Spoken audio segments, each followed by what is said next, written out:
మనలో ఉన్న చాలా మందికి ఉన్న అతి పెద్ద చెడ్డ అలవాటు ఏంటిది అని అంటే మనకు ఎవరైనా మన తెలిసిన వాళ్ళు లేకపోతే మన బంధువులలోనో పెద్దవాళ్ళు ఉంటే లేకపోతే పూర్తిగా ఆరోగ్యం బాగా లేని వాళ్ళు ఉంటే కలిసి రావాలి అనుకుంటాం కానీ ఎప్పటికప్పుడు వాయిదా చేసుకుంటాం. ఎన్నో పనులు చేసుకుంటాం కానీ వాళ్ళని కలిసి రావడానికి మాత్రం వాయిదాలు వేసుకుంటాం.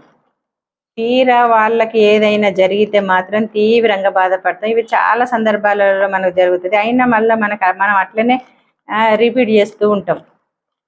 ఇప్పుడు పెద్దవాళ్ళు అయిన తర్వాత ఇంటికి పరిమితం అయిపోయినాక లేకపోతే పూర్తిగా ఆరోగ్యం బాగాలేక బెడ్సిక్ అయిన వాళ్ళు వాళ్ళకి ఏంటిదని అంటే ఎవరైనా వస్తే బాగుండు, మమ్మల్ని పలకరిస్తే బాగుండు అనేది వాళ్ళు బాగా కోరుకుంటారు. నలుగురిలో తిరిగినప్పుడు ఎవరికి అర్థం కాదు కానీ పూర్తిగా ఇంటికే పరిమితం అయిపోయినప్పుడు ఆ బాధ అర్థమవుతుంది. అందుకని మనం కలవాలనుకున్న వాళ్ళను వాయిదాలు వేసుకోకుండా తప్పనిసరిగా కలిసి రావాలి. 4 ముచ్చట్లు మాట్లాడితే వాళ్ళకు అదో తృప్తి, మనకు కూడా తృప్తే. అందుకని ఇటువంటి పనులు మాత్రం ఎప్పుడు వాయిదా వేసుకోవద్దు కదా, ఏమంటారు?